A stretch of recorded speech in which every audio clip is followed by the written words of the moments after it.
evening, profiteers, and well, if we can get it stopped there. Good evening, profiteers, and welcome to another Thursday night episode of Soaring Profits. My name's Patrick. As always, my special host, my friend, my partner, James, with us this evening.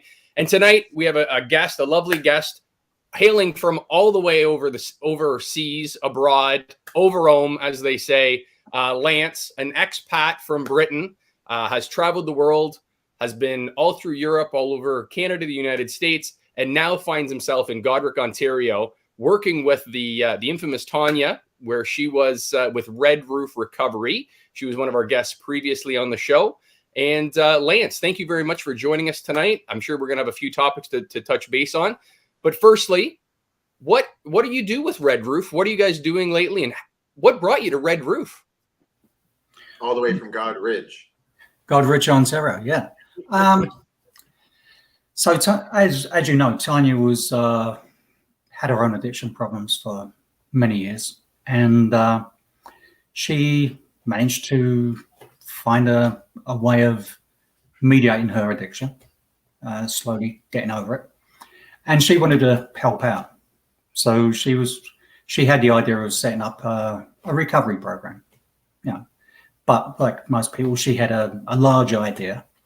And we bought a place in Godric, Ontario 4 years ago. It was a retirement thing, a triplex, a doer-upper as well. But as soon as we bought the place, one of the tenants gave their notice. One unit was already empty, which we were going to live in, and rent the other two. So Tanya was saying, well, what are we going to do? We've just bought this place. And I said to her, well, you've always wanted to do a recovery program. Why don't we do it from the triplex? And she said, well, I was thinking something big. I said, well, you got to start somewhere. So she said, yeah, why not? So while we were decorating the place, like I say, it was a fixer-upper. So we put a red steel roof on the place, and I was upstairs decorating, and she was wondering how to brand it. And I was painting away. I looked outside. I thought, Red Roof Recovery. Yeah. It's a perfect thing. So that's how it came to fruition. Now, what I do is very little.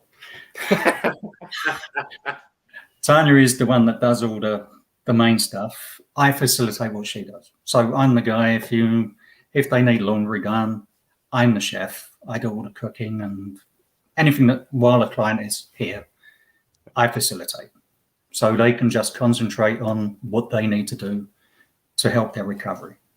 Right. The other part of my thing is most people come to any type of recovery program with family, with loved ones, a husband, wife, spouse, whatever. And if they need advice on what they can do to facilitate their loved one trying to get over their addiction, then I'm here to try and give some type of advice from my point of view. Right. Well, and again, Lance, I think, coming from that, and we talked very briefly before we started here, and you kind of downplayed that a little bit in what you do in the aspect of that. And there's a lot to be said. And one of the things that you brought up during that conversation was that, sometimes family members aren't really necessarily, aware of what those changes are going to look like, how that person's going to come out of the recovery process and what that's going to look like. Now, you dealing with that yourself, you've been through there, you have some of those battle wounds and you've kept a relationship going. What is a little piece of advice that you give individuals in that short, brief meeting that you like to call it, in telling them, hey, there's going to be an upside and a downside to this, and how are you ready for that? Well, the one thing most people don't want to hear is when the first question is, how can I help? Right. Because we all want to help. If we've got a loved one, we all want help. And the thing is, we can't. Yep. There's nothing we can do. Right. I mean, and believe me, if you've gone through this, we've all tried it. We've all tried the blame and the shame, which is a terrible thing to do, right? Because that just alienates your partner. And you can't, the old adage, you can lead a horse to water, but you can't make it drink. Right. Yeah. I mean, that's the fact. it's on the person with the addiction to sort their life out. The only thing we can do as the partner and loved one is to work on ourselves, to be as strong as we can be. So when your partner or your loved one reaches out and say, I specifically need this help, then you've got the strength within you to do what they need you to do. If you're just fussing about them and not concentrating on yourself, and you're having your own problems, then you're not in a position. Tanya always likes to use the airplane analogy. When that oxygen mask falls from the ceiling, you're advised to put it on first, because if you're not breathing, you can't help anyone else. Right. So that's one thing. And most people don't want to hear that, because we all have this martyr syndrome. We all want to be the savior. Right. Yeah. Let me say absolutely, I agree. And I think that's probably like one of the biggest hurdles. But I imagine another one of the hurdles is realizing that your spouse that you've known for however many years, who has been an alcoholic or maybe addicted to drugs, is going to come out a different person. Like they could possibly be completely different personality, because they have that drug personality, and without those drugs, their personality can be completely different. So is there like stuff that you can do about that as the spouse? Well, no, I mean, you've got to realize when Tanya went into rehab the first time, which was in about 2009, we were living in Spain at the time, and we were living on the island of Mallorca, and she went to Seville, or just outside Seville. So after a month in rehab, I flew over to pick her up, and we had a couple of days in Seville before we flew home. And my worry was that this person that I'd known for, at that time, 24 years, would look at me and go, I'm not sure if I like you. Right. Which is it could happen. Sure. It's a real thing. So, there's another part of why people who are family members have trepidation over that, because maybe you want to keep your partner in addiction, not helping too much, because there is a possibility that when your partner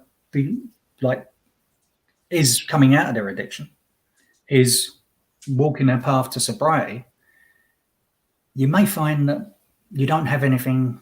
Well, I can't say in common, because Tanya and I have very little in common, but you don't like it. Yeah. Oh, we're very different people, very Yeah. different. But we like each other. We got the fundamentals. But that could have changed when she became sober. When she got sobriety, she could have totally changed. And it's one of the facts you have to face. I think it's such an interesting concept, because, and again, through the individuals that we interview on the podcast, we've dealt with politicians, sexist abuse survivors, addicted individuals, people like yourself that are helping people as well. And one of the things that so often we kind of neglect in touching base on is the peripheral, the family, the community, the friend circles, and how that changes drastically as you're changing, as you're readdressing who you are and what you are in your community, in your family, in your own life. Yeah. And I think and I know that when we first talked, we were very brief about this, and you're like, yeah, I don't do a whole lot. I think it's a huge, very cool thing that what you do, and such an instrumental piece to it, probably the overall success of it all. So Tanya, I want to go back and ask you about Tanya a little bit, because she was a very interesting guest. So this, Tanya, for those of you, the profiteers out there that maybe don't recall, Tanya was in journalism for years and kind of walked away from it after she kind of saw herself reporting on things that were just if it bleeds, it leads type mentality. And to me, that really struck a chord in where we are in society today. And when you see that, and someone who had that mentality and was having structural differences, we'll call it creative differences with, the corporate media, the way that it was, and now you see what she's doing. I just think that that's such a neat, segue into helping people, because she wasn't willing to throw people under the bus at first. She's clearly got that in her, right? Mm-hmm. So when you folks have somebody walk into your programs, whether it's, an alcohol or drug, that kind of program, are you embracing the families? Like, are you asking the families to come and join, or is that kind of a sidebar?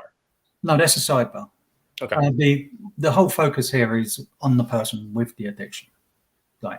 The families, we reach out to them if they want to talk. Right. I'm here because, as you say, Tanya has her past of addiction, so she knows right. what these people are going through because she's walked that path. Right. And I've walked the path of being the person who's held hands with someone who's had an addiction for 20 odd years of our marriage. And so some people want to, some people don't. Right. And yeah, as I say, there's a lot of things that people don't want to hear about, the addiction. As in, one thing that people have to realize is if your partner is in the throes of addiction, you are going to be lied to. Right. But there's no way of it. And people say, well, my partner, they wouldn't lie to me. And it's like, no, you will be lied to. Yeah. So how much, from the point of view of my point of view, is Tanya does the cognitive behavior. Right. I've never been into that, but I didn't realize I was doing it all the way through our marriage, as in doing the cost-benefit analysis, because I almost left a number of times. It got to a point where most of the time Tanya wasn't a bad addict. She mostly, we used to be on very different schedules. I'd be up at 4 o'clock in the morning. I wouldn't be home till 7 o'clock at night. I'd be in bed by 9. The weekends I was cooking, we were doing stuff. She would basically get drunk and do the other stuff after I've gone to bed. Right. So there wasn't a lot of interaction. So I just sort of lost my. You're talking about that spouses and loved ones lie. Yeah. So, most people don't want to hear that you are going to get lied to. It doesn't matter. And you've got to, you have to do that cost-benefit analysis. Is the pain worth the pleasure? And it may not be. It may be that you cannot see any way past. And if you stay in a relationship, it will be as, if not more, detrimental to the person with the addiction. Right. Mm-hmm. Because you're going to end up really blaming the person, which is another thing. I mean, within the addictive relationship, there's a lot of blaming and shaming. Mm-hmm. Right. Until you start to understand a lot of things. People tend to blame the relationship going bad because of the addiction. We don't have any friends. We don't go anywhere. We don't have any money. Right. And we blame that on the person with the addiction. And then the person with the addiction starts to talk about, well, you blame me, you're pushing me towards, and you get into this firefight, which doesn't do anyone any good. Right. I kind of get I don't, because so I was addicted to food, but different. But I was addicted to smoking for a very long time. I was a heavy smoker, and my wife at the time, ex-wife, she was never had smoked. And there were so many times she'd be in my face about it, about why I shouldn't smoke. And I'm like, you're not telling me information I don't know. This isn't stuff I don't know. I know I shouldn't smoke. I know I can get cancer. I know I could die. I know I should, I know all of this stuff. You're just making me feel guilty, which is pushing me to have another smoke, to be honest, right? And I would imagine drugs and alcohol are the same. When a spouse comes at you and says stuff like, our life would be so much better if you just stopped drinking. Yeah. I'm sure at first they would want to stop, but I know for me, I would, and I just got better at hiding smoking. Yeah. Literally, that's what happened. I got better at hiding smoking. I just would smoke at different times, or make sure my cigarettes were gone at the appropriate time, and that must be a little bit of what you're talking about, the lying stuff. Yeah, and if your ex said, "Have you been smoking?" and going, "No, I haven't been smoking." Yeah, totally. Where it goes, and brushing the teeth and everything. Yeah, totally. Yeah. So that part must be hard, because because you're not a stupid man. There will be times when you realize that it's right, and then you have to decide whether or not, do I push this or do I let it go? How do you? So I have a better question. That one's not a great question. That's more like a relationship-y. So you mentioned Tanya went to rehab several times before it worked. She went to the big rehab once, but she went into different programs, like different programs, that's AA and different stuff. Yeah. And I think she said it to you, like AA saved her life, and like cognitive behavior gave her life back. Right. So in those cases, I imagine each time it was harder and harder for you to be supportive. So when someone comes, a spouse or a loved one, and they have that feeling, they must have that feeling. Like I know I would be like, yeah, we're here to do this again. Like do they ever talk to you about that feeling? Just another day. We're here because. No, again, from my point of view, I was always okay because with any addiction, there's always a possibility of relapse. Mm-hmm. Tanya had a conversation once with someone, and they said, what's the success rate of the recovery? And it's like, well, that's really subjective. Mm-hmm. Do you mean if someone's sober in a year, or 5 years, or 10 years, or 30 years? If someone relapses in 30 years' time, does that make the program unsuccessful? Right. It's very. So from my point of view, if Tanya fell off the wagon and she took a few laps in a pity pool and did her thing, and then tried to get back on the horse, I was there to support her. Right. Yeah. There was one time 6 or 7 years ago where we were somewhere, and some old friends that she knew from when she was very young. And when we got there, Tanya wasn't drinking. She was drinking a little bit, but not that much, and keeping it thing. And then one night we went out and something blew up, and the friends went, there's the Tanya I remember. Right. And it was the Tanya I remembered. Right. And I saw her the next morning, and I said, I love you a lot, but I'm not sure I can do it anymore. Right. Mm-hmm. I'd come to that point. Yeah. But then she started, and she relapsed a couple more times, but she was trying. Yeah. And that's all I required. Yeah. I required a commitment to try to abstain from addictive behaviors. Right. And as long as she was doing that, if she just went, you know what, then I would have had to walk away. Well, I think, Lance, I think it's an interesting concept of, you're there as long as the fight is to be had. If someone's given up and they're taking the gloves off, how do you support them in that? And we're going to be shooting kind of an interesting project that we've been putting together the last couple months with survivors of sexual assault and individuals that we've had the pleasure and the privilege of interviewing over the last little while. Their stories are wild. The stories, their survivor stories are wild. Their life stories after, and how they, the long-term ramifications are wild, and how they've come to where they are. But none of them are 25. Like, none of these people are 25 and figured it all out and have got it all on the straight path. And through these stories, we've had this opportunity to hear little bits and pieces of family members, of friends, of community members that have been there to put their hand on that shoulder and be like, just keep the gloves on. If you keep fighting, if you keep pushing, we're here for you. We're there. We'll support you any way we can. And I think that's exactly what it boils down to, is to have that support network, to have those people in their corner, is what allowed them to come out to these successful stories, whether they be authors, whether they be individuals kind of like yourself, with working with groups in recovery type settings for large numbers of people now.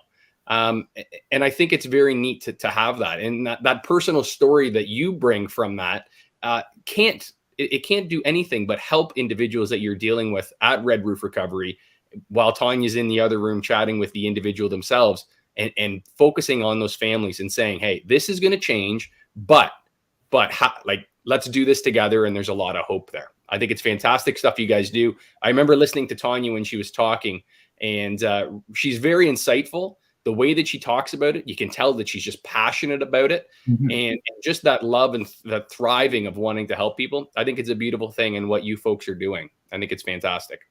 Well, I think that's one of the keys for people in recovery is that you need to stay engaged. Right.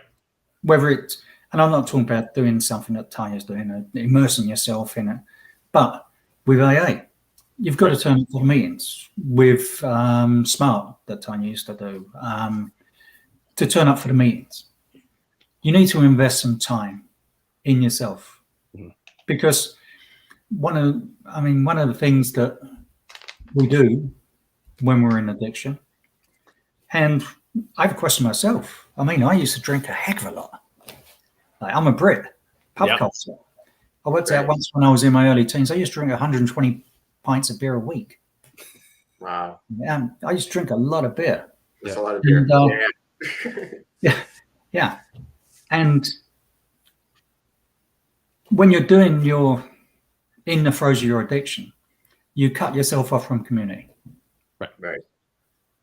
Like we all do. If we're getting drunk, you don't really want to be around people. If you're taking drugs and that, yeah, it might be a party drug, but in the end, you're going to be doing it alone. Yeah. We cut ourselves off from community. So when you're in the recovery program, you need to keep engaged. You need to be in a community of like-minded people. Yeah. And I'm afraid people on this side of the fence, the friends and family, we don't know what it's like. Right. I mean, we can discuss what is an addiction. I mean, we all have addictions. Sure. But a real addiction is a behavior that's detrimental to you or the society around you. You know, it comes to a point where it's detrimental to everything around you. We all have little bits that we do, we don't want to give up, but it doesn't affect. Now, I don't understand having an addiction. Like I say, I used to drink a heck of a lot. I used to smoke a heck of a lot. Right. I tend to do things to the max when I do them. I blew out my back because I took up rowing, and in 3 months I was rowing at Olympic level in the gym. I'm totally wrecked my back. I go to the extreme in anything I do. So, but I've never had an addiction. Right. And I question why. Because Tanya's favorite person is Gabor Mate. Yeah, okay. And he talks about trauma. Well, everyone has trauma. Sure. When I sent over a little thing, I mean, I was bullied for 2 years, solid, when I was a kid. I fell off a building and fractured my skull when I was 9 years old. Wow. Yeah, I almost died. Two days in a coma and was like totally like. Wow. That's where I was very fearful after that when I was younger. So that totally affected me for a long time. I got divorced and lost my wife and kids. Mm-hmm. I've had trauma and I've drank a lot and Iceland. But I get to the point and I go, I'm tired of this. Right. Yeah. And I'll just give it up. Yep. Yeah. So I can't understand why when Tanya said she was walking into the liquor store crying, saying, what am I doing? And she still picks up that bottle of vodka and pays for it. Like that's beyond my comprehension. Right. Yeah. So I can't give advice to someone with an addiction because I have no idea why you're doing this. Right. That and like you have already said, and Tanya has already said, and everyone has already said, like you guys are very aware of this. Just because you know Tanya's addiction, or Tanya even herself knows her addiction, she doesn't know my addiction. My addiction could be caused by sexual abuse. It could be caused by a car accident. It'd be just because I have that kind of personality, because there is that type of personality that I could be addicted to something, right? It was an interesting thing. We talked to this gentleman and he said that he was addicted to the person he became when he drank. And that's why he drank. He enjoyed who he was. He was the life of the party. He was out there. He was like energetic. He was like keeping everyone on tabs. But when he wasn't drinking, he wasn't that guy. And so the addiction wasn't actually the alcohol. Well, it was alcohol, but it was more the feeling of, being that guy, being the man, But so that's a whole different level of it. So even though, like you said, it's impossible for us to understand, but everyone's journey is different. And I think that Tanya does it in a very great way because the other programs that I'm aware of, and I'm not aware of a lot of programs because like I have never been in it, but it seems like the other programs are based in group therapy. Yeah. And Tanya's is very much individualized, very much one-on-one, intensive, very much like you get to know who the person is. You can decode, you could possibly decode their reasons for drinking. Exactly. Yeah. Now, once you're on your journey, like once you've got the grounding of your journey to sobriety, then groups are great. Sure. Right. Once you've identified why you do the behavior and the benefits you get from doing that behavior, like your friends. And Tanya was the same. When I met her, like I hated going to conventions and putting a name badge on and all this. Like I was believe it or not, when I met Tanya, I was a total introvert. Right. Even when I was really up, I used to hang about with a guy and he was the real chatty one. And apparently I was the good looking one when I was young. And we had this thing and we met with these two girls. And after the thing, this one girl said because they were friends as well, said, "Is your friend mute?" Right. I was that shy. Yeah. Because you hadn't said a word yet. Yeah, you won't believe it now. Yeah. But that's a joke. That's cool. But Tanya would go to these things and she'd be out there shaking hands and all this stuff. And after her journey to sobriety, like that all went. Right. Right. It was the same as that was the alcohol. She'd have a few shots and that was, and my younger brother, same thing. He could walk into the pub, my local village pub, and if he hadn't had a drink, you wouldn't know he was there. Yeah. Right. And Lance, where is the accent from? I know we've nailed it down to a country, but let's get to county and all that stuff. Well, the problem with my accent is my parents are Cockneys. Okay. So they're from East London. Yeah. They moved out to a village in Essex. A really rough part of Essex. It's the only place with heavy industry and the local dumps from the thing and all this stuff. But the trouble is I had my parents who talk like Cockneys, like real thing. And then the locals used to talk like that, like real country people. So I come out with an Australian accent. A blend of the two. I like that. That's good. But I'm originally from a place called South Ockington, which is in Thurrock, Essex. So actually it was a perfect place to grow up. It was right on a train line. So it was 17 miles from downtown London, but it was in the Greenbelt. So when I was growing up, until I was 10 years old, we lived in a prefab, like the temporary shelters they put up after the war. Yeah, was only supposed to last 5 years, but we opened the front door and it was nothing but fields in front of you. Beautiful. But you jump on a train just across the road and you're in London in 10 minutes. Wow. So it was the best of both. It was great. So you're a millwright and a tooler. Is that because of where you lived? Like you grew up, your dad? No, actually that was another interesting. I never did any type of shop work when I was at school. Really? I used to do art and technical drawing. And at 15 years old, I went to we used to have a thing called work experience in the UK, where as school kids, you'll go to a factory or a hospital and you learn what it's like to work. Yep. So I was sent to the Ford Motor Company apprentice training place where they trained designers and draftsmen. Very cool. And they didn't really know what to do with me. They just said, copy this. And then this Cockney kid, we got to figure out what we're going to do with him. Yeah, well, I don't know about now because I haven't been there for 30 years. So yeah, right. It was very, very class structured, and I had a very working class accent. And most of the kids going into design and that were middle class. Right, sure. Yeah. So they didn't really know what to do as working class kid. So the first week they just fed me stuff and said, copy this. And then for the second and third week, they had an influx of second year university students. And they went, well, just sitting with them, we don't expected to, like, catch on to it. Anyway, I come second in the class. Nice. So they offered me a job, and I went home and told my mum and dad, and they went, "Well, that's fantastic." I said, "I can't do it." Really? And they went, "What?" I said, "I can't sit in an office for the rest of my life. Like, it's just not me." It was a job. Yeah. I was used to doing physical stuff, so I didn't know what to do. Like when I went to school, you did your exams at 16. If you weren't going on to higher education, you went to work. So I had a year, and I'm going, "What do I do?" Right. And my uncle said, "Get an apprenticeship. You get a trade, it will take you anywhere, and you don't have to do it."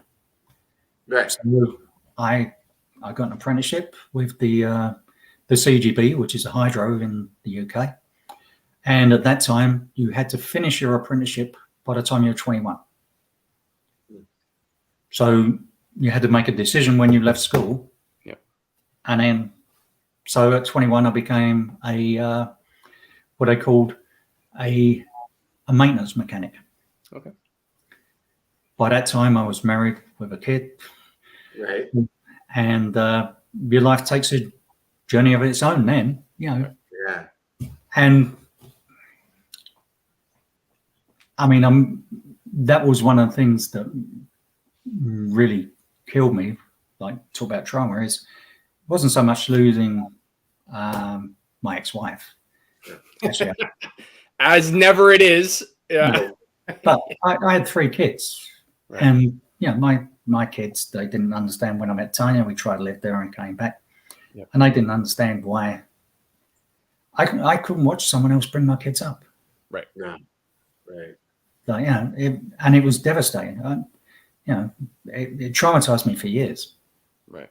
Like, I still got a relationship with my kids. I still go and see them now and again. We talk every few weeks and what have you, which is great, because I read a statistic many years ago that even if you live in the same city, as a parent who's not there, especially a male, 90-something% of males will lose contact with their kids within 2 years. Wow. Right. Yeah. And that's so bad for the parent and for the kids. Yeah. It's tough, like, as a dad, especially since you have a job, you have a life, you're doing your thing, but they're also doing their thing, and they don't think about you as often as you think about them. So, like, I've come into the habit of, every time I think about them, and I think about them every day, and you do, like, because they're your kids, you think about them every day, but you don't actually act on it every day, right? So now, every time I think about them, I send them a little message from now on, because I'm like, you know what? And they always message back. At first, they didn't. I had to give them a hack and go, "Hey, I pay for your phones." Well, my kids are in the 30s and 40s now, so yeah. So mine's 24 and 25, soon to be 26, and so they're just busy launching their careers. One's going to school, and because they're so busy, they don't, like, they still contact me every once in a while, but it's harder as a dad. So you get more and more separated. And if you're that type of father who maybe is not so into it, and I am, I could see you after 2 years not contacting older children, right? I think it's also, I think there's also generational things. Like when I look back into my family in Lance, and I'm ballparking, like, I'm 36 years old and I have a 13-year-old daughter. So you can do the math on that.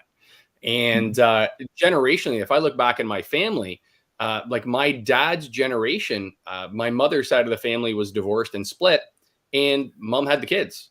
Like, it's not the way that it is now. There was a whole generation of men that, once that decision was made, whether it was their decision or not, there was a split in the family, and so many of them didn't have any say in it. It was just so driven, right? And I think, and I pray at the end of the day that I think we've learned something from that through this whole process, because, like you say, it's extremely traumatic. It's traumatic for the fathers. It's traumatic for the children. It's traumatic for the entire family unit. And you can only do so much if you legally can't do it. Right. Yeah. And that's so, your hands feel so tied, and that's tricky. I think it is changing for sure. I mean, when I got divorced 33 years ago, I don't want to put all the blame on my ex-wife, but because certain things are reaction to certain things. So could I have done things better? Sure. But she took the action that ended the marriage, shall we say. Right. But I was the primary caregiver. My wife used to work part-time, so she would get the kids up in the morning and they'd gone to school. I would come home. We had a babysitter for like half an hour before I got home. I'd feed them, I'd bathe them, I'd play with them. I took them to all their extracurricular activities. I'd read to them before bed and all that stuff. So when it all happened, I went to a lawyer and I said, I want custody of the kids. And the lawyer said, why? I said, because I'm the better parent. And even her family said I was the better parent. Yeah. And the lawyer said, does she abuse the kids? I said, no. She said, well, you can fight it. She said, but it's going to cost you tens of thousands of pounds and you've got a 95% chance of losing. Yep. The best you can go for is joint custody. So that's what I did. Yep. And then to James' point, when your kids get to a certain age and you can have an adult conversation with them, my youngest daughter was the one that, funny enough, suffered the most. Like she was around about, I think she was around about 8 when it all happened. Yeah. And she blamed Tanya for taking me away and me for leaving. Right. And then, like you said, James, when I sat down when she was older, I said to her, so if I hadn't left your mum, and we were still one family, would you have left home? And if you had a boyfriend, would you have moved to Australia if that's what you want? And she said, yeah. So, and she went, well, I never thought about it like that. But a little bit of maturity in those situations can kind of mend a lot of certain old wounds and perspective, right? When you're a child, and I hate to say it, but there's so much said negatively during those times about those other parents. And Lance, a little bit about me. So I am a single father. I have full custody of my daughter. Did the fight because at the end of the day, there was just a glimmer of light, and I was able to do that. And I was 10 years in court, tens of thousands of dollars, and it was absolutely wild. And there were so many times where, like you said, people are like, "You're not going to win this. You're not going to win this. Good luck, pal." And it was just something that I knew that for my situation that in so many ways I was saving that little girl's life. That was my perspective on it, is that I was saving this little girl's life. And, she's 13. She's not quite ready for those adult conversations. But when she is, I think that, she knows that everyone did their absolute best and worked hard and tried to build something for them. And as a kid, I think you're going to have animosity with your parents no matter what. I just feel it's genetic. You're built to leave. Yeah. Yeah. So that's going to be a thing. So that angst, whether it's teenage, as I'm coming into those teenage ages, I see a little bit more, but I'm super proud of my daughter. But it's one of those things that you can live trying to figure out how to best do every single day, or you can look at it and go holistically, what's going to be best. And sometimes that just is what it is. And you have to go from there. So no, I respect that. One of the things that always bothered me, and as much as my ex-wife and I disliked each other afterwards, not so much now. I mean, it's been 30 odd years now. So when I go over and the kids have a birthday party and we talk to each other, we're cordial. Yep. I don't recognize a woman anymore. Right. Physically, I do, of course. But I've traveled the world. She's basically stayed in the same place. Yep. She married the guy that caused the rift. Right. And as much as I disliked the person at that time, this man stuck around and brought my kids up. Sure. Right. And I've got nothing but respect for the man. Right. Yeah. No, that's cool. The one thing that really bothers me with a lot of divorces and that is that the parents use the kids as pawns and they badmouth the other parent. Yeah. And as much as me and my ex-wife got into it, we never did that around the kids. Yeah. We kept that between ourselves. Yeah, for sure. Yeah, no, I think that's super important. One, it doesn't change anything. It doesn't make a kid like you better or worse. All it does is cause rifts everywhere. Mm-hmm. You're better off to just keep it to yourself. It has nothing to do with children. And my kids were older when I separated from my wife. They were around 17, 18. And at no point did I say derogatory things about my ex-wife. I just didn't. I didn't think it was appropriate. In fact, we barely talked about her. It was about us. There's enough to talk about with your children that you don't need to talk about another person, you know? So I always found that I got all the venting. it didn't come. Yeah. My friends, on the other hand. We all need a friend like that. Yeah. My friends, on the other hand, got a little bit of venting, and maybe and there were moments that I may have inappropriately drank. Maybe once or twice. Yeah. But I know a guy that can help you with that. Yeah, I know. So I think it's around 15. Your kids start rebelling against you. I think the house gets too small.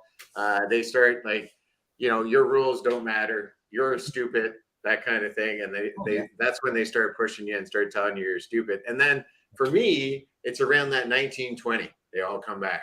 Like, did you find that, Lance? Around when they got older, they started like paying their own bills. They started like experience life. They started finding out, oh, it's not as easy as I thought it was, and there's no rule book anywhere that tells me what to do.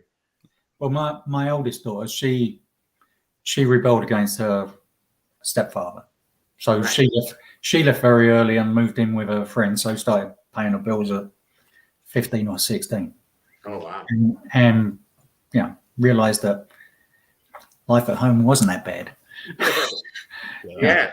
But I think it depends on the child. Some people do it. Some kids do it early. Some come to the realization that maybe life isn't all roses, and maybe there is some wisdom what mum and dad say. Yeah. So there's still hope, is what you're telling me. I like that. I think the most important thing is that you just keep on trying. Yeah. I've had people that I've talked to say every time I reach out to them, they just slap me down. And my answer to them is, their job is not to love you. Your job is to love them. No matter how many times they slap you down, no matter how many times they hang up on you and tell you to fuck off, you call them the next day, because eventually they're going to answer, because they know that it's unconditional love. And I just think it's a mistake when you give up on a child, your child. Never do that. Right. Yeah. Anyway. And what is like my oldest daughter and my son was only like 2.5 when my ex and I split. Right. We talk once a month, once every 2 months. I haven't spoke to my middle daughter since the last time I went over, it was about 6 years ago. Wow. Right. Every now and again, I text her. Yeah. And okay, like she loves to post stuff on anti-social media. Right. Yeah. And I've got one account which was Facebook, so I can see the grandkids and the kids, what they're doing. I don't tend to interact with it at all. But you notice certain things when you get older and hopefully a little bit wiser, and you say, is everything okay? And I was like, yeah, Dad, like, yeah. Right. And I just say, oh no, I haven't called you in this long, and we really need to talk. And I say, when you're ready. Yeah. When you're ready. Yeah, no, absolutely. Yeah. So after being in England, you split from your wife, and where's next? I got drunk for 3 months. Yeah. You and I had the same flight plan. Yeah. Literally, I would get up around about 11 o'clock in the morning, shower, walk down to the pub that opened at 12, close the pub, go around someone's house, carry on drinking around there, go to somewhere, grab a bite to eat, go back to the pub to 11 o'clock when it closed, around someone's house till 2 o'clock, home, sleep, do it again. And then people say, well, why'd you stop? And I said, vanity. Because for 10 years, I did nothing but work out. Okay. Didn't own a car. I cycled everywhere. Like, I did too much cardio to be a bodybuilder, but I worked out 7 days a week. Yep. 7% body fat, 28-inch waist, 48-inch chest, biceps, triceps, the whole bit. Yep. And in 3 months, I wiped out 10 years worth of work. Oh, wow. I got up one morning and looked in the mirror and went, "What the fuck have you done?" Right. Right. Yeah. So I went, Right into a wall. Yeah. no more. Yeah. So once I got over that, I thought I better get a job again. So I got a job locally, and then I reached out to a guy that used to be an engineer that I knew got a position in place that used to fix turbines and jet engines around the world. Wow. So I reached out to him and said, "Do you have a position?" He said, "Yeah, I'm looking for someone." So I went to work for them, and I flew all about the place, and I ended up in Sydney, Nova Scotia. And I was working in a place called Glace Bay, which is Tanya's hometown, but I didn't have a hotel there, so I had to stay in Sydney. And the night my boss left, he came with me the first day, showed me what needs to be done. He jetted back off to the UK. I'm sitting at the bar in a thunderstorm, and Soaring was beautiful. The bar went out over the bay. The light show was fantastic, but I'm new to the place. So I said to the guy, "I'm going to start from that fridge, and I want to give you a different beer every time. I'm here for a while, and I want to know what beer I like." There you go. So he popped the first one, drank that, put it down, and he went to take away. I said, no, leave it there. Right. Line her up, and then I'll go, "That's the one." Anyway, there's this guy on the other side of the bar looking at me, and there were a few people looking at me strangely because there's this guy with all these beer bottles. Yeah. So I used to drink a lot. So I've got about 12 beer bottles in front of me. And he came over and started chatting and all this like. And he used to do tours around the Cabot Trail. Yeah.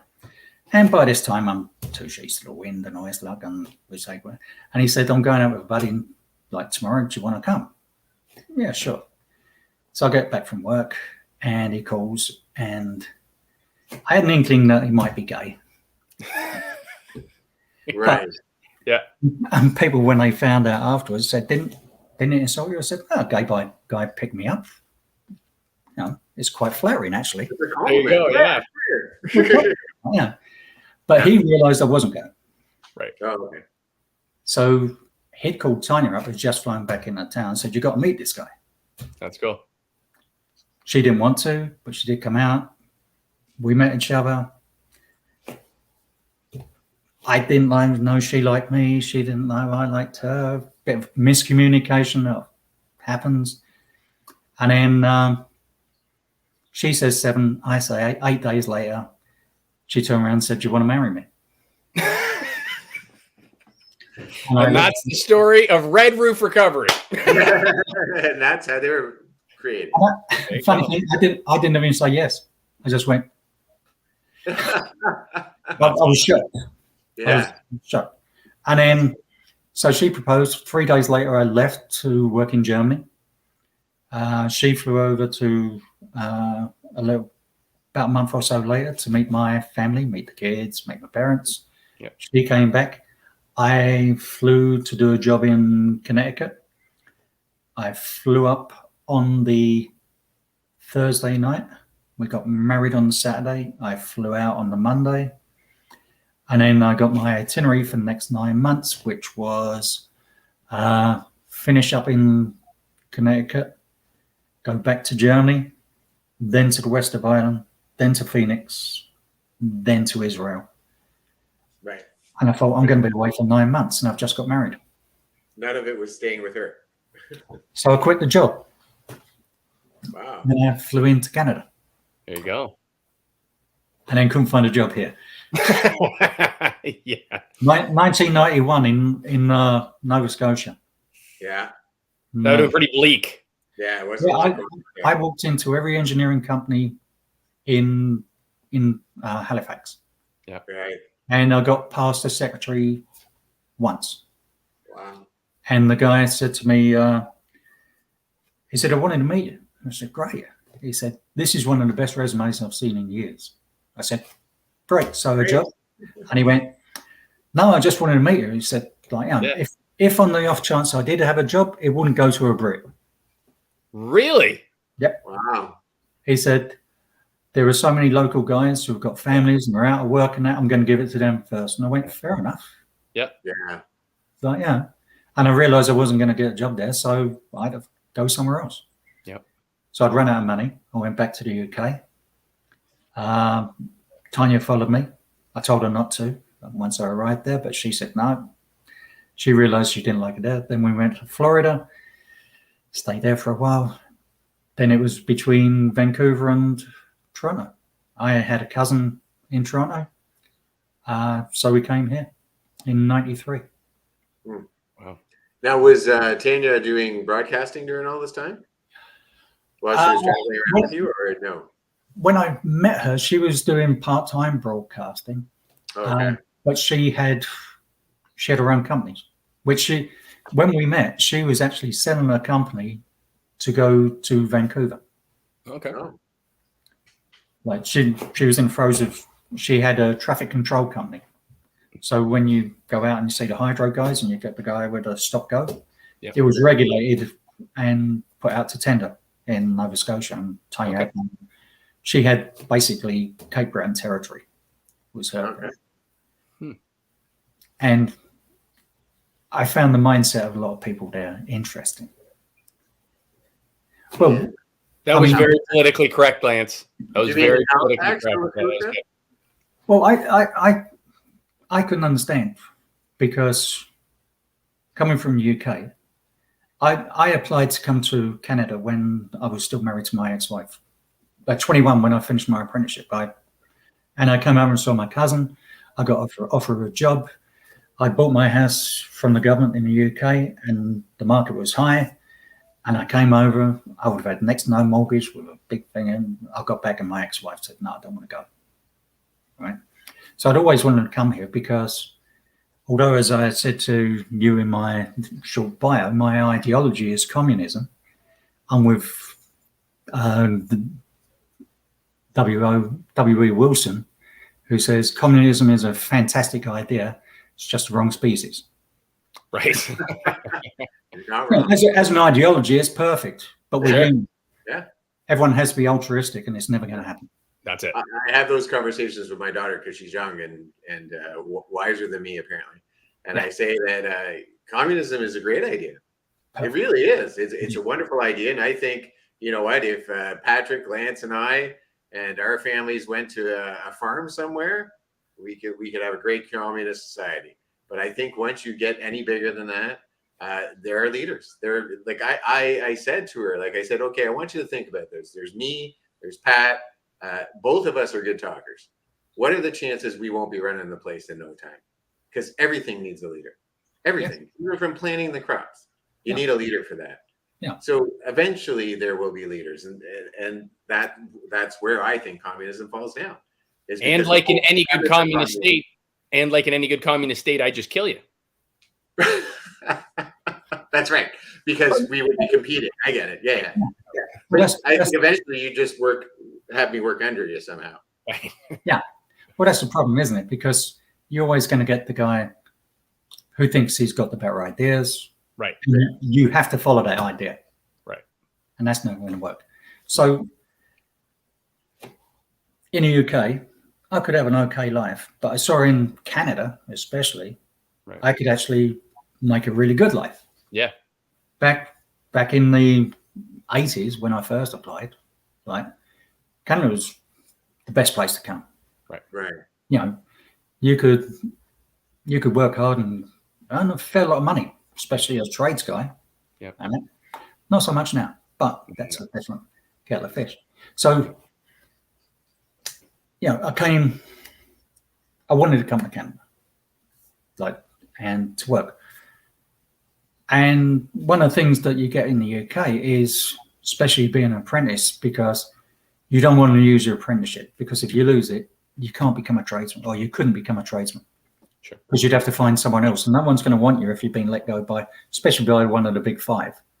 Right. So basically, that's gone, and you're never going to be a tradesman. Right. Yeah. So there's a definite work ethic that comes along with that. So I meet Tanya, and in the morning she's getting up and phoning all her employees to make sure they're out of bed. Right. And I looked at her and said, "What the hell are you doing?" She said, "Well, for fun." They might not have turned up. And I said, but it's their job. And then when I come to Ontario, I was like everyone. I'm an immigrant, right? Right. Yeah. People talk about if you come from India or the Far East and that. Yeah. Doesn't matter. If you've got no connections, you're an immigrant. Right. Yep. So I got myself a pimp, an agent, right? And I knew the guy that was working for the agency and had been, and he was a Canadian, was earning $4 to $6 an hour more than I was. Mm. But he had connections. Right. Yeah. So he didn't have to do it. Right. So after 2 years, I phoned my guy up and said, I haven't missed a date and I haven't, you've bounced me about and everyone loves me for 2 years. Now I want the same as that guy. Now, English is my first language and I can be quite assertive if I need to be. Mm-hmm. And they went, no, I'm not sure about it. I said, okay, I'll quit. I'll find my own thing and then I'll come back here in 6 months' time and I'll cut you out of it. Right. And they went, okay, we can do $3. I said, no, I want the full whack, which they did. And then things started to get slow. So I went out and bought myself a bright orange pair of coveralls, like neon bright orange. And I went to work and one of the guys went, what are you doing? I said, what do you mean? What am I doing? He said, those coveralls, everyone's going to be able to see you. I said, that's the idea. They're going to see that working. Yeah. I'm not going to be missable. Yeah. I'm not going to be missable. Yeah. And honestly, I was quite surprised when I come over here. Yeah. Lance, it's funny you talk about that. I have friends of mine that are business owners, restaurateurs, bakery markets, those sorts of things. Just a plethora of individuals that depend on their staff and labor. And over the last number of years, especially, post COVID, the stretches that they try to do to accommodate and make sure that their staff are happy and doing the things that they need to do, it's wild. It's wild. And I don't know, at the end of the day, I always kind of joke with them, like, is it helpful or is it hurtful? Like, once you set that precedent that, like you were saying with Tanya, you're going to call me every morning. Well, the day you didn't call me, now it's your fault. Right. Yeah. Why didn't you call me? Because you didn't call me. Right. That's wild. I couldn't even imagine that in my head. My dad would slap me if I ever even uttered those words. Oh my God. Well, I was brought up a union guy. Right. And I believe in unions. Sure. I don't believe in the unions we've got. The unions we got. Yeah, no, I agree. I grew up in a union household. My mother was a nurse. My father was a hoisting engineer. And union was very important. Yeah. I struggle with the union today. Yeah. Well, when I first went to the multinational corporation, I was in my mid-50s. So I'd got over my shyness. Right. And I'd become assertive when I needed to be. Yeah. And I'd only been there maybe 6 months, and everyone said, you should run for the union. I said, nah, you wouldn't like me. And they went, why? I said, well, if you've got a grievance, I'm the guy to go into the corner office and argue for it. I said, but if you get caught stealing something out the back door, you're going to want me to go up there and protect you? And they went, yeah. I said, that's not happening. Nope. I said, I'm on the other shoulder of the management. I'm kicking you out the door because you've just put the other 499 people's jobs at risk. Yeah. Yeah. If we all do that, the business shuts down. Yeah. Right. Yeah. And, it doesn't make sense to me that a union is a coverall. If you've done something wrong, you're on your own. Right. Unions are there to protect you from the management doing bad things to you. Right. And like you say, Lance, you come from a place in the world, that led the Industrial Revolution. You had, children working in the coal mines. Like 150 years ago, the union was such an important thing to set up the labor laws that we have today, the structures, the foundation.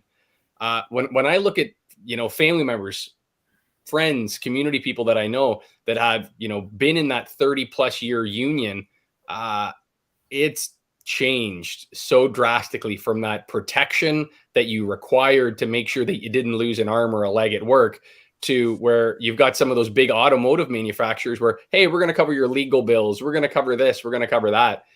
And that's why these big automotive companies are bankrupt. That's why they're moving to Mexico. They're moving to China. It killed an industry.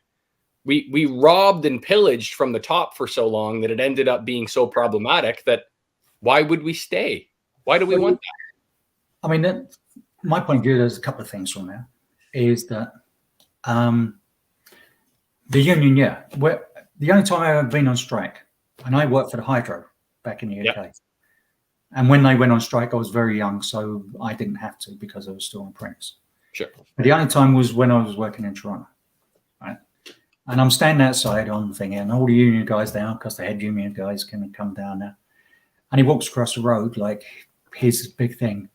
And I've shaken the hands of people that can buy a controlling interest in big companies.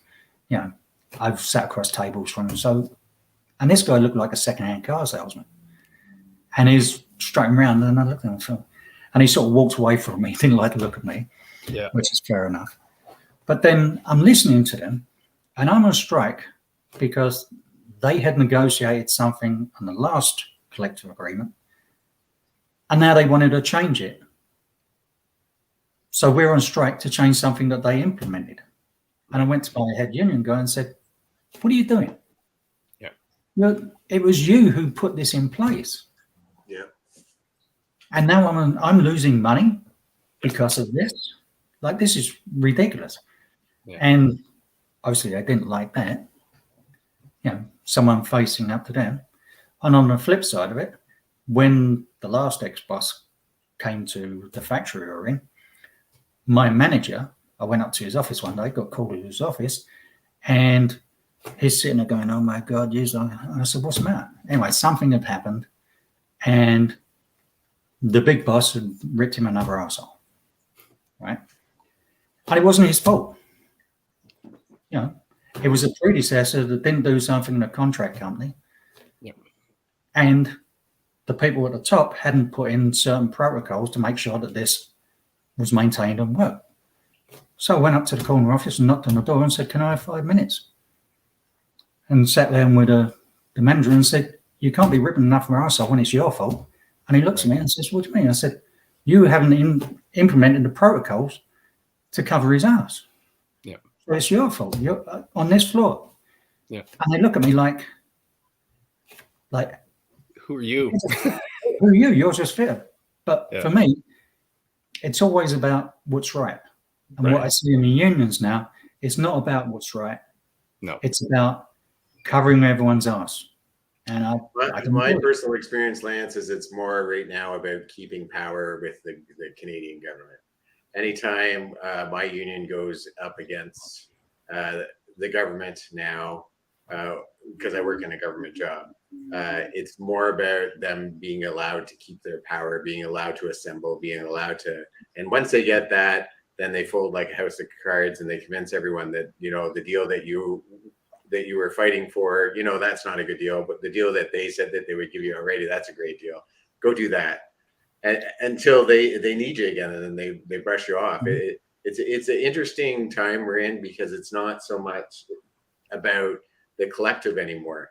It's about the individual. It's either, when we do have collective strikes, it's about fighting off the government and the policies, or, you know, that kind of thing, so that the union gets to keep power, or it's the individual. Like you said, the individual has done something wrong, and we're spending hundreds of millions of dollars to prove that they did something right, even though they were in the wrong. Right. But then you've got the problem with the management as well. Right. Is they've taken away incentives from the workers to do good work. So again, when I was at this multinational corporation, I just arrived there, and in summer this line would close down once a shift because some auxiliary piece of plant wasn't working because something else was taken away from it. Right. I won't go into details because it's a big company under that one. And I'm hearing this come up over and over again. And I went to him, I said, "You've got an engineering department up there." And I said, "It's a simple thing to overcome." And they looked at me like I was talking out the back of my head. Right? So I went downstairs. I designed them a system. I went online, I found the parts, and I said, "Right, this is what you need to do. And I went, oh, will that work? I said, yeah, of course it will work. And I went, oh, I said, you need me to do it for you. So I sourced all the parts, I designed the system, I put it in place, and I saved them $70,000 a day. Wow, that's amazing. I got a pat on the back and a notice, what they call a high five and a notice board. And every person above me got a bonus that year. Right. Yeah. So what's my incentive to do anything for them again? Ever again? Not at all. No. It actually probably was easier for you not to do something. Yeah. Like, so they're taking away the incentive for the worker. Yeah, you're not wrong. 20 odd years prior to me getting there, there was another problem. One of the line mechanics, and it was before the big multinational took over. And this guy designed a piece of equipment that was implemented all over the place. So the way the structure used to work was that if you came up with a design and it was implemented, they worked out how much money this would save them. Yeah. And you got 1% of a year's savings. Amazing. This guy, this was back in the 80s or no? This guy got $20,000. Wow. Yeah. Now, are you going to be incentivized for that? Yep. Oh yeah. I'll start looking. Yeah. No, absolutely. That's a good chunk of your mortgage back then, right? Like that's not an insignificant amount of money now. Go back 35 years, and you're talking about a very strong incentive. So, but that's been eroded by the management. Yeah. So they can keep their bonuses going. Right. Yeah. So there's problems in the union, and there's problems in the management. Yeah. There are so many problems going on, Lance. Lance, you know what? I think that this is kind of we're the group that can talk all night. And you know what? Sometime we should go up to God Ridge and little dig at Pat's. I like throwing little digs at Pat everyone. Is there a Godric and a Godrich? I've never heard of a Godric. There's a God Ridge. Well, it's likely my Cochrane accent, I guess.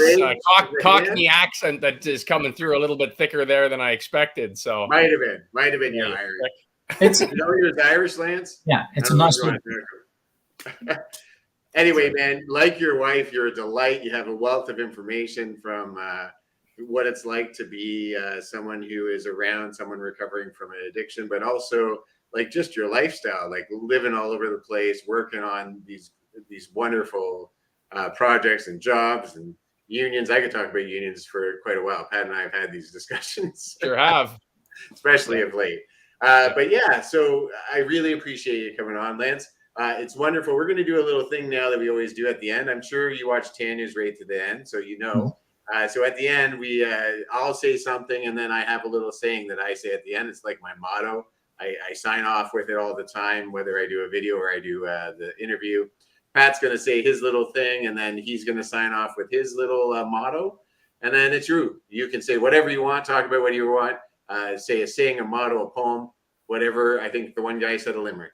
So whatever you want. I believe we had a fitness trainer say, don't eat at McDonald's. So it's whatever you want, literally. Profiteers out there, we got some exciting things, some live, like sitting down on a couch interviews, which just boggles my mind. So it's going to be exciting, so keep on watching. We have some fantastic interviews coming up. If I could think of them right now, I would, but I can't. Yeah. And just, you know, all of the looking back at all of the opportunities that have grown from Soaring Profits, from the friendships we've created, from the people that keep on pushing us up and forward. I am so glad I started this journey, and I'm glad that you profiteers, I hope you're out there listening and learning. I hope possibly today you learn that you were, you know, if you're someone who's addicted, that you have to pull back a little bit, and you have to work on yourself and do some things for yourself and allow them to be able to heal on their own, because they know the way. And just be there when it's time to reach out, which is what Lance said. When they reach out to you, that's your time to help. Otherwise, you need to work on yourself. I think that's a lovely thing, Lance. And look forward to what's coming up. Keep your eyes open because we're going to be doing a lot. Let's heal our minds, bodies, and souls together. Again, Lance, thank you so much for joining us tonight. Profiteers out there, we are coming up on our 12-month anniversary, 1 year with this guy beside me. He so eloquently just put it all through there a second ago, stumbling and stammering. I'll give him a little shit on that one. But no, it's quite a journey, and we appreciate it. You know, Lance joined us tonight after Tanya. I'm trying to think. She's about 4 or 5 months ago now with Red Roof Recovery. And it's really neat how these relationships kind of grow and the experiences that people have. We love doing this. And make sure you like, subscribe, and share all of this sort of thing if it's somebody that you know that could possibly be helped by some of this content that we put out there. So for me, guys, as always, I appreciate you joining us tonight. And let's make some money together, guys. And Lance, this is where we stick you with the final word, pal. Whatever you got for the world out there, your final thoughts. Well, thanks, guys. My thought is find what works for you. Whether you're in addiction or you're helping someone with addictions or you're just, working on yourself, something will resonate with you and run with that and find as many connections as you can.